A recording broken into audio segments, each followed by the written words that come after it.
Selamat datang kembali teman-teman di seri kuliah online tentang kajian budaya atau Cultural Studies. Dalam video sebelumnya kita sudah membahas tentang arah masa depan kajian budaya. Nah, kali ini kita tidak akan masuk lagi ke situ, kita akan khusus membahas tentang kajian budaya dan aktivisme. Aktivisme di sini apa? Nanti kita akan bahas. Jadi teman-teman, kalau teman-teman pernah mendengar gerakan sosial, istilah gerakan sosial, maka itulah yang saya maksud dengan aktivisme. Dengan kata lain, kajian budaya ini akan melihat bagaimana budaya membentuk gerakan sosial. Selanjutnya, kajian budaya juga atau cultural studies ya istilah saya juga tertarik untuk melihat bagaimana hari ini media sosial mengubah cara orang melakukan gerakan sosial. Cara orang berjuang untuk perubahan itu berubah sejak adanya media sosial. Dulu kalau aktivisme itu kan selalu identik dengan demonstrasi di jalanan. Tapi sekarang teman-teman, menariknya, hashtag di Twitter saja itu bisa memicu revolusi, memicu perubahan besar. Atau misalnya video di TikTok itu bisa membuka mata dunia tentang ketidakadilan. Nah, hari ini secara khusus kita akan membahas bagaimana kajian budaya melihat atau cultural studies melihat peran aktivisme dalam sejarah dan pergeserannya di era media sosial. Dari situ nanti kita akan melihat bagaimana dampaknya aktivisme hari ini di dunia nyata. Baik, kita mulai. Kita bicara dulu tentang aktivisme dalam kajian budaya. Kajian budaya sendiri itu selalu erat, teman-teman, terkait dengan perlawanan dan perubahan sosial. Sejak awal berdirinya di Inggris ya, kajian budaya memang menyoroti bagaimana kelompok-kelompok yang tertindas melawan dominasi budaya dan ideologi yang berkuasa. Nah, dalam hal ini kita harus mendefinisikan dulu aktivisme. Aktivisme sebagai bentuk perlawanan. Aktivisme yang ingin saya bicarakan di sini adalah aktivisme yang bukan hanya demonstrasi, tetapi aktivisme sebagai cara orang untuk mengekspresikan identitasnya, untuk mengungkapkan ketidakpuasannya, dan untuk menyampaikan tuntutan terhadap perubahan. Jadi ini bukan hanya persoalan demonstrasi, tapi cara orang berekspresi. Sehingga kita akan bicara tentang gerakan feminisme, tentang gerakan pembelaan hak-hak LGBTQ, atau tentang perjuangan buruh dan gerakan antirasisme dalam konteks digital. Teman-teman, budaya kenapa harus dibicarakan dalam konteks aktivisme? Karena budaya itu membentuk bagaimana kita memahami keadilan dan ketidakadilan.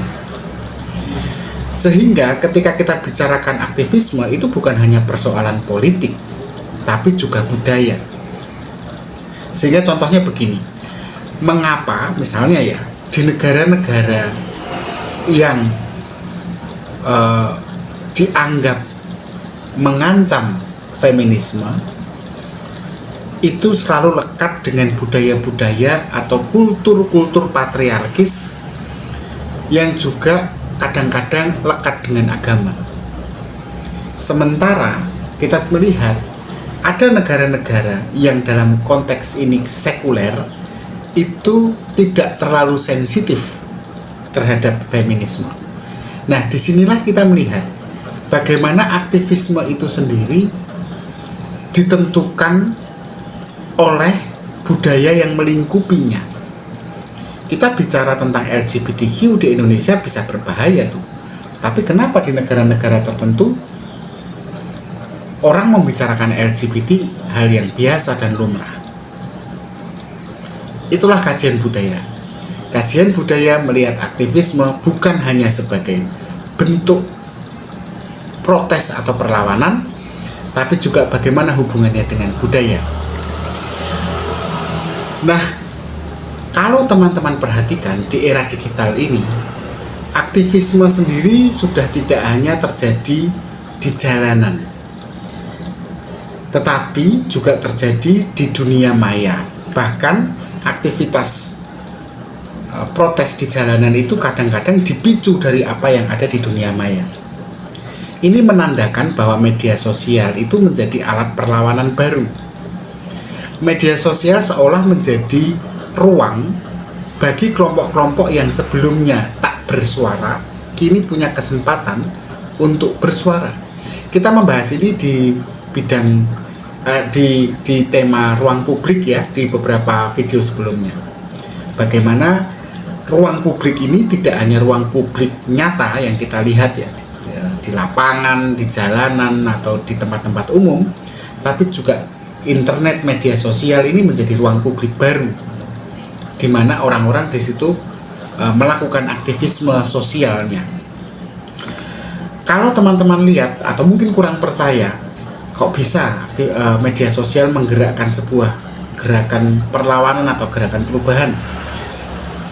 Maka coba teman-teman cek tentang Arab Spring misalnya, atau misalnya tentang Black Lives Matter, berita-berita dunia tentang itu, atau hashtag yang Me Too ya, yang kemudian berujung pada cancel culture pada orang yang melakukan pelecehan seksual. Semuanya itu kan bermula dari media sosial. Itu tidak berasal dari kampus-kampus, ruangan-ruangan kampus yang mendorong terjadinya demonstrasi di jalanan, atau dari ruang-ruang publik nyata di mana orang-orang berkumpul berserikat, bukan, tapi itu justru dari media sosial. Yang kedua, kalau teman-teman lihat mengapa bisa begitu kuat media sosial, karena kecepatan dan jangkauannya yang sangat global. Informasi yang sebelumnya terbatas di satu lokalitas geografis bisa menyebar lebih cepat daripada era sebelumnya. Misalnya video-video tersembunyi atau hidden videos tentang kekerasan polisi misalnya, itu bisa viral dalam hitungan jam dan bisa memicu demonstrasi besar-besaran. Iya kan? Oke. Selain itu teman-teman, di media sosial ini kalau saya memaknai hashtag ini bisa jadi senjata politik. Hashtag aktivisme ya, itu sadar atau tidak itu seperti alat mobilisasi. Misalnya kalau di luar negeri kita ada aktivisme lingkungan, pembelaan pada perlindungan dan keselamatan lingkungan, konservasi lingkungan, itu ada hashtag Fridays for Future. Atau misalnya yang sekarang terjadi ya, dan masih banyak beredar ya, tentang solidaritas global pada rakyat Palestina yang ditindas kaum Israel, negara Israel, itu ada hashtag Save Palestine. Nah, ini senjata politik sebenarnya kalau mau teman-teman perhatikan. Nah, tapi teman-teman, aktivisme digital ini juga menuai tantangan baru bagi kajian budaya, dalam hal ini cultural studies. Tantangan barunya cukup besar, misalnya tentang apakah aktivisme itu merupakan aktivisme atau sekedar tren, sekedar klik, atau istilahnya selektivism. Karena kan banyak orang itu hanya like atau share, tapi tidak melakukan aksi nyata untuk perubahan. Sehingga apakah kemudian aktivisme di media sosial atau di internet ini benar-benar berpengaruh atau hanya tren sesaat? Tantangan lainnya aktivisme di dunia digital ini adalah mengenai sensor ya. Sensor di dunia digital itu bukan hal yang asing bagi kita. Karena di situ ada manipulasi algoritma. Platform media sosial yang dikendalikan oleh korporasi itu bisa membatasi isu-isu tertentu, tetapi pada titik yang lain mempromosikan isu yang tertentu juga. Sehingga ada, ya, misalnya kalau teman-teman tahu istilah shadow banning, ya, bagaimana aktivis-aktivis di Instagram dan Twitter itu bisa di-ban secara tersembunyi gitu ya, karena wacana-wacana yang mereka lemparkan tidak seiring dengan keinginan pemilik atau penguasa berkepentingan yang memiliki platform media sosial itu. Bahkan pemilu di Amerika Serikat pun ada tuduhan pada platform Facebook misalnya, atau platform yang lain, Twitter misalnya, yang juga sangat mempengaruhi jumlah pemilih gitu ya. Tantangan lainnya adalah aktivisme di dunia sosial adalah mengenai munculnya disinformasi ya. Karena tidak semua informasi yang disajikan dalam aktivisme itu juga benar, kadang-kadang fake news. Nah, pada titik yang lain, kalau teman-teman perhatikan, aktivisme perlawanan dan perubahan ini bisa dan sering itu tersabotase oleh hoax dan propaganda dari kelompok dominan.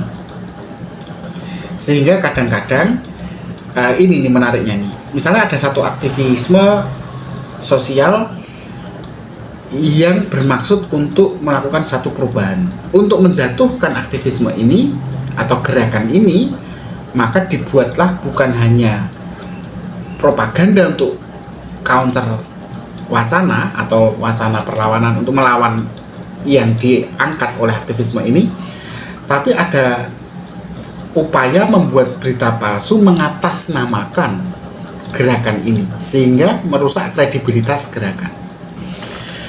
Nah, jadi kalau saya simpulkan dari semua yang sudah kita bicarakan hari ini, kembali ke pertanyaan awal, apakah media sosial menggantikan demonstrasi di jalanan?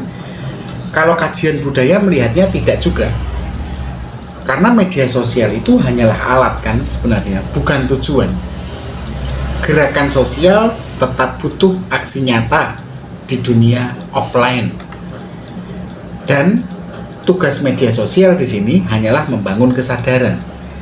Perkara perubahan itu terjadi ketika orangnya bertindak, tidak hanya like ya, selektivism ya. Selektivism itu hanya like dan share, tetapi tidak melakukan apapun.